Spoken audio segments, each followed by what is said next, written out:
Electrician program number 6. This is chapter 6, boxes, fittings, and covers. The objectives list the 4 common box shapes, discuss the 4 types of boxes, know how to remove a knockout and a pry out, discuss box mounting systems, describe connectors that fasten wire into boxes, explain the purpose of ground clips and grounding bushings, explain the meaning of a fill allotment, identify the purpose of a plaster ring. Some of the technical terms described: box cover, bridge, ceiling box, clamps, conduit bodies, connectors, electrical box, extension rings, faceplate, fill allotment, fittings, ganging boxes, ground clip, handy box, junction box, and knockout, non-metallic boxes, plaster ring, pry out, pull box, switch box, and wall box. Some of the definitions will be shown on the screen and not read or described. They are part of the chapter.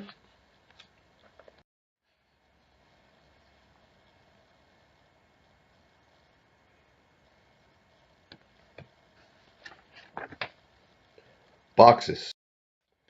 An electrical box is a metallic or non-metallic enclosure that is used to mount devices, conduit, and cables, protect people from electrical shock, keep exposed conductors away from combustible building materials, and act as a pull point. The NEC requires the housing of all joints, connections, and splices inside approved enclosures. See Figure 6-1, see Article 314 of the NEC for more information. It is recommended that you have the NEC 2011 or later for the discussions in this chapter. Box construction. Boxes may be constructed of metal, plastic, or fiberglass. They must be strong enough to withstand the stresses put on them during installation and resist bending or twisting while holding fixtures or devices. Install boxes according to the manufacturer's recommendations and use only labeled boxes, covers, and fittings to ensure the integrity and safety of the installation. Box shapes. There are 4 common box shapes in use today. See Figure 6-2, square, octagonal, or 8-sided, rectangular, or round. Each of these shapes is made in various widths, depths, and knockout arrangements. Metal boxes usually have a galvanized or zinc coating finish. They can be used for either concealed or open work where there are no explosive or flammable vapors present. Special types are made watertight for outdoor applications. Others are produced specifically for hazardous locations. Uses and types. Boxes are organized by usage. Ceiling box. A ceiling box is intended for supporting ceiling fixtures and is usually mounted on between beams or joists. A ceiling box may be square, octagonal, or round. Wall box. A wall box is an electrical box housing, typically for a switch or a receptacle. Wall boxes may also be used to contain splices and mount fixtures, such as wall sconces. Usually rectangular, a wall box is generally mounted on a stud in a framed building or set on a masonry wall. A special wall box for masonry is shown in Figure 6-4. Some wall boxes are designed only for switches and are called switch boxes. Junction box or pull box. Unlike the previous boxes, this electrical box is designed by its use and not its location. A junction box is installed wherever conductor splices or pulls must be made in a location not appropriate for a switch, receptacle, or fixture. A fish tape is inserted into the conduit at the box and wires are pulled as the fish tape is retrieved. Any type or shape of box is suitable as a pull box. In most cases, splices can be planned where an electrical device will also be installed. It is less expensive to install a larger box for the device and the extra wiring than it is to install a separate box for the junction. Electrical boxes used strictly as junction boxes must be covered with a solid plate of the same material as the box. See figure 6-5. Handy box. When surface mounting is necessary, a handy box is used. These boxes are seamless and have rounded corners to prevent injuries.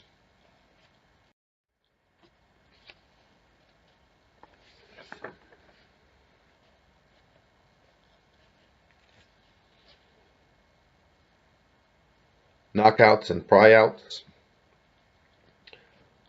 One of the features of electrical boxes that makes them extremely flexible is the number of knockouts each has. A knockout is a weakened area of the box that is designed to be easily removed so wires can be brought into the box. A box with many knockouts can have wires enter the box from many different directions. Some ceiling boxes also contain knockouts that can be removed to receive a lug for mounting fixtures. There are two basic styles of knockouts. One is made by scoring the material in such a way that only a thin layer holds the knockout in place. A sharp tap with a hammer will remove it or break it loose so it can be grasped and removed with pliers. This type is typical in non-metallic boxes.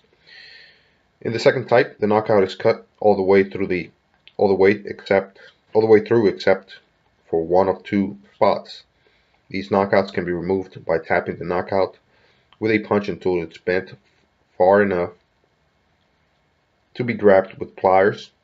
A couple of twists with the pliers will break the knockout free. Some knockouts, called pry outs, have a slot for inserting the blade of a screwdriver. A sharp twist of the screwdriver will remove the pry out. See figure 6-7.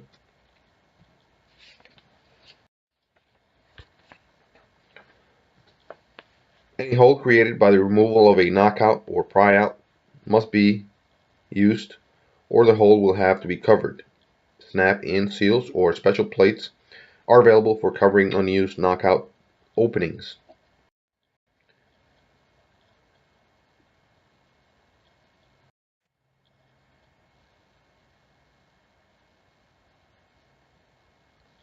Refer to section 110.12a in the NEC. Gang boxes. As shown in figure 6-9, ganging boxes is a method of joining small boxes to create one large box that can accommodate multiple devices. To set up a ganged box, remove adjoining sides from two boxes by removing the small screw holding the side plate. Join the boxes and fasten them together by retaining the screw. There are boxes called multi-gang boxes that are designed to handle multiple devices without ganging. This is a good idea to review the electrical plans prior to the installation so you know if these special boxes are needed. Multi-gang boxes are steel or non-metallic and are not adjustable to other gang sizes. Non-metallic boxes are one piece and cannot be ganged. Figure 6-10 shows a variety of metallic and non-metallic multi-gang boxes. Box mounting systems. Boxes must be securely fastened to a structure or a structural member on the wall, ceiling or floor of the dwelling.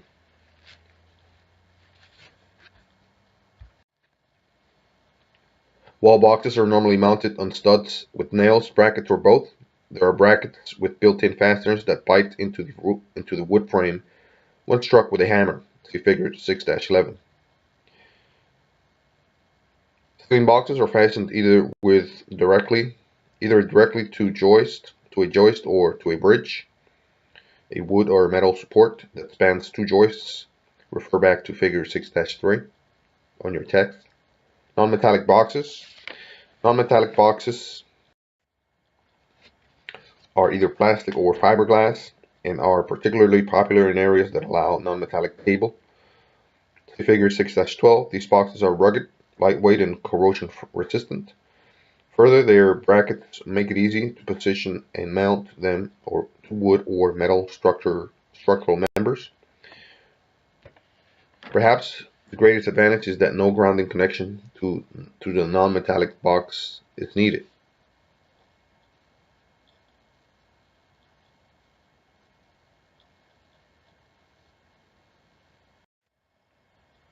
Fittings.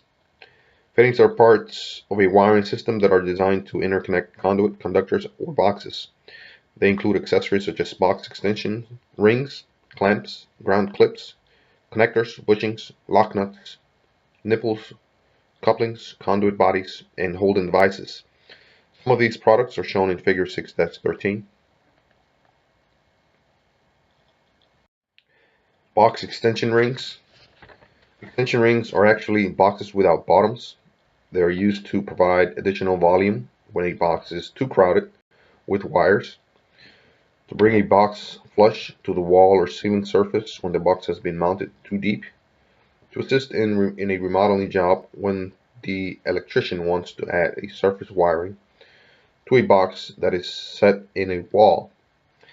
Flanges on the extension ring provide a method of fastening it to the box. The ring fastens where the cover would go and the cover fastens to the ring. The ring must be the same size, shape, and material as the box. See figure 6-14.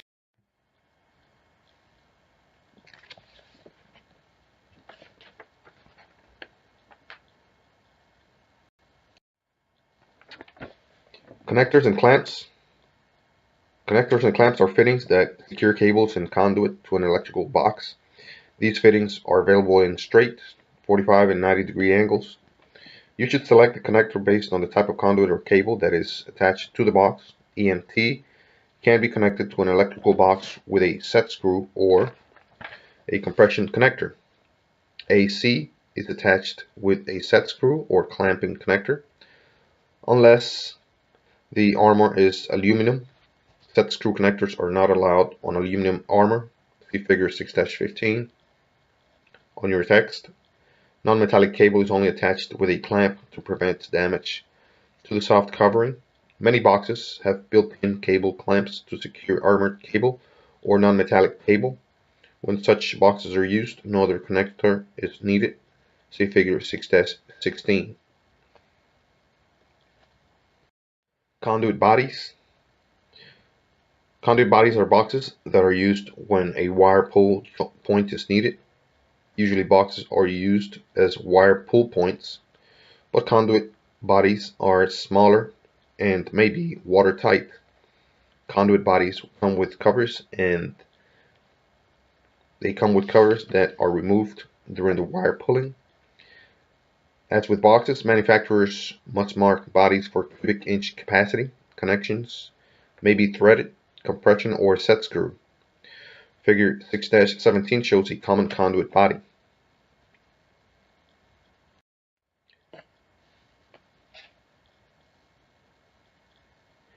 A ground clip or ground screw serves to bond a ground wire to the electrical box. The bonding is required only on metal boxes. The ground clip is a spring device that is hooked over the edge of the box and holds the wire tight. Electrical contact holds the wire in tight electrical contact with the box. The ground screw threads into a tapped hole in the back or the side of the box. See figure 6-18, which shows both types. Bushings. The NEC requires grounding bushings wherever conduit enters a non-threaded opening on a box. The conduit is secured on one side by a lock nut and on the other side by another lock nut and a grounding bushing.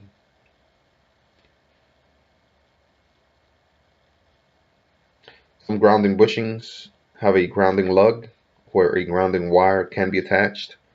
See Figure 6-19, which shows several types of bushings. Code Alert, Section 344.46, bushings, where a conduit enters a box, fitting, or other enclosure, a bushing shall be provided to protect the wire from abrasion, unless the design of the box, fitting, or enclosure is such that it could afford equivalent protection. Allotment. Fill allotment refers to the number of conductors the NEC will allow in certain sizes of boxes. Article 314 of the NEC outlines how outlets, switch, and junction boxes are to be used. It is very specific about the number of conductors permitted. Figure 6-20 summarizes the requirements of the NEC Table 314.16a. The NEC states that electrical boxes shall be of sufficient size to provide free space for all conductors in the box. The table shown in Figure 6-21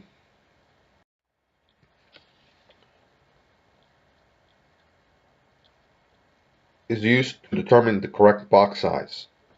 This table applies where no fittings, devices, or grounding wires are in the box. Additional space allotment must be made when such items are installed. Items other than conductors, such as clamps, hickeys, devices, ground wires, are given space in the box equivalent to a certain number of conductors. Internal clamps, no matter how many, are counted as one conductor. A hickey or fixture stud counts as one conductor. Ground wires, no matter how many, count as one conductor. Each strap or yoke with a device, switch, or receptacle counts as two conductors. Clamps that are external to the box, only threads extend into the box, are not counted. In boxes with multiple conductor sizes, these items are given space equivalent to the largest conductor size. Example 1. What size box is needed? When there are 4 12 AWG conductors, 2 grounding conductors, cable clamps, and a single duplex receptacle to be installed. Therefore, we would need a box adequate to house the equivalent of 8 12 AWG conductors. Looking at Table A under the 12 AWG conductor column, a 4-inch times 1 1/4 square or a 3-inch times by a 2-inch by a 3.5-inch device box with a 18-inch cubed capacity is indicated.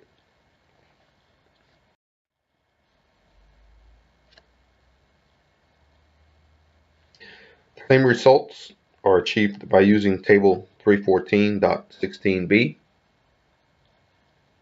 shown on your screen. Each 12 AWG conductor requires 2.25 cubed inches of free space and 8 times 2.25 cubed inches, which equals to 18 cubed inches. This would lead to the same minimum size box. In example 2, what size box is needed to install 2 12 AWG conductors for 4 14 AWG conductors, 2 independently mounted devices, 4 grounding conductors, and 3 cable clamps? From Table 314.16b, 2 12 AWG conductors equals to 2 times 2.25, which is 4.5 inches cubed. 4 14 AWG equals to 4 times 2.0, which equals to 8 inches cubed. 2 yokes equals to 4 times 2.25, which equals 9 inches cubed. 3 clamps equals to 1 times 2.25, which is 2.225 inches cubed, and 4 grounds equals to 1 times 2.225 times 2.25, which equals to 2.25 inches cubed. The total is 26 inches cubed, the box minimum needed. In these examples, we use the volume required for the largest conductor in the box when calculating the field volume needed for the grounding conductors. In reality, the grounding conductors are often allowed to be smaller than the conductors, and the volume allowance is based on the largest grounding conductor size rather than the largest conductor size. Code alert 314.16b5. When computing a volume allowance for grounding conductors, a single volume allowance in accordance with table 314.16b shall be made on the largest equipment grounding conductor or equipment bonding jumper present in the box. Covers are usually used to close a box after the proper terminations are made. Plaster rings are covers that do not completely close a box. There are covers to be used with switches, receptacles, phone and data outlets, surface mounted boxes, and ganged boxes. Covers may be plastic, metal, ceramic, plain or ornate, white, black, or any color imaginable. The choice depends on the use, cost, and personal preference of the homeowner. Covers for switches and outlets. All switch boxes and outlet boxes must be covered. No wiring can be left exposed.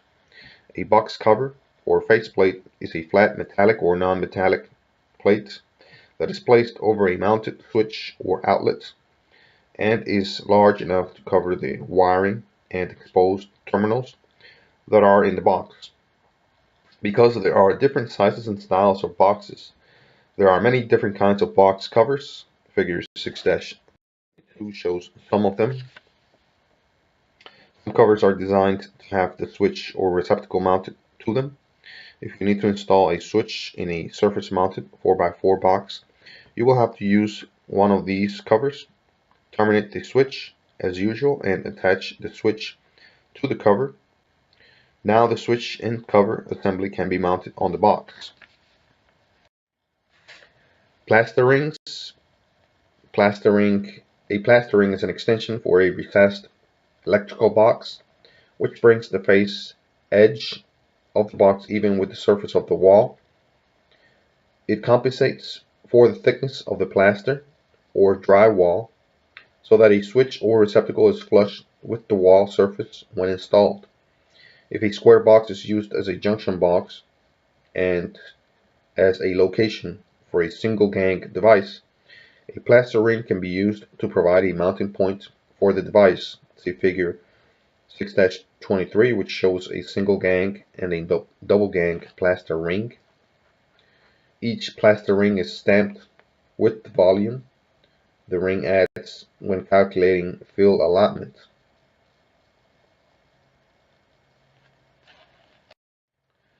And now move on to some of the review questions. Number 1, why must all joints, all connections, and splices be contained in a box? And this is to prevent damage to the wiring, to prevent exposure of splices and connections to other conductors or to persons. Number 2, list the 4 shapes of boxes. This could be rectangular, square, octagonal, or round. Number 3, wall boxes house or support. And the answer is D, all of the above. It could house or support switches and receptacles, fixtures, and splices. Number 4, a blank is seamless and has rounded corners. Fill in the blank. And that is a handy box, which is seamless and has rounded corners. Question 5, explain the need for knockouts and pry outs. And it is to allow multiple choices of wire entrances into the box. Question 6. When boxes are joined together, they are said to be blank. They're said to be ganged boxes. Number 7. Which of the following are advantages of non-metallic boxes? Select the correct answer or answers.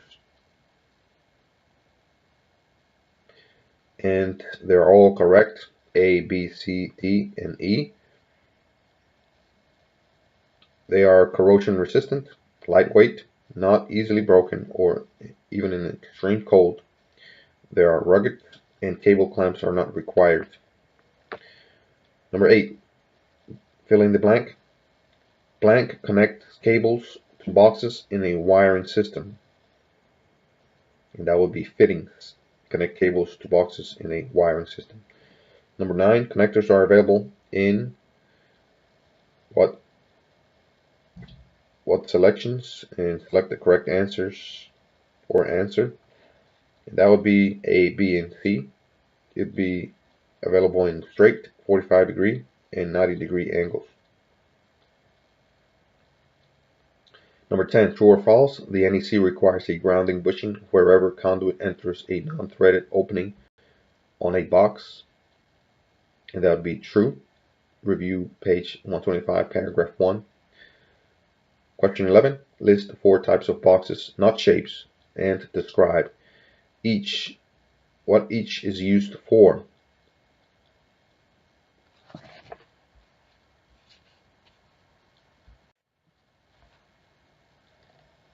Okay, the ceiling box is for light bulb and fans mounted on a ceiling.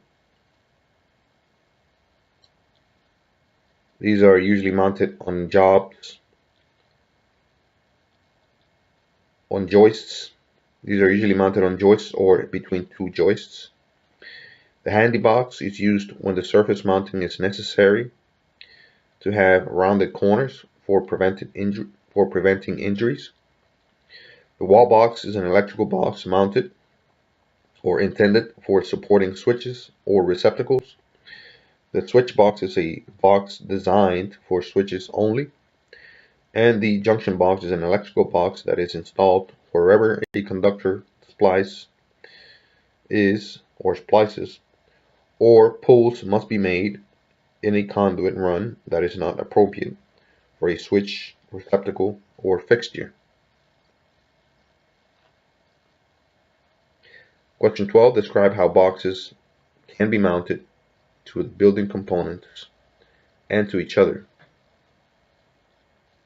Boxes could be mounted either by nailing them to studs, by securing them with bolts and nuts, and they can be mounted to each other, for example, ganging boxes with fasteners to each other.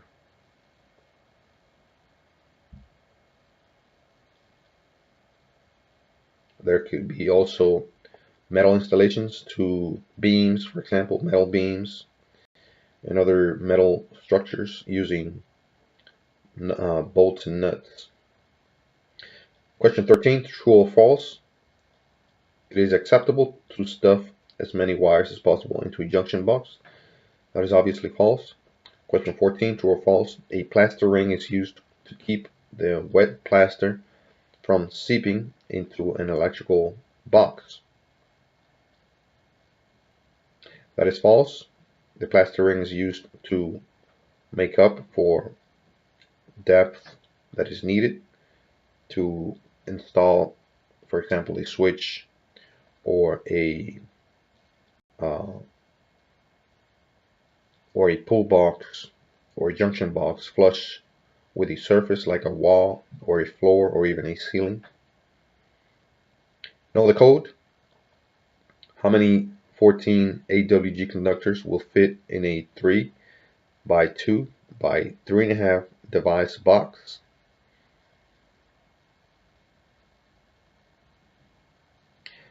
What are the depth dimensions requirements of outlet boxes? And what thickness must metal be that is used to make outlet boxes? The answers for these will be included in this video. Look for those answers.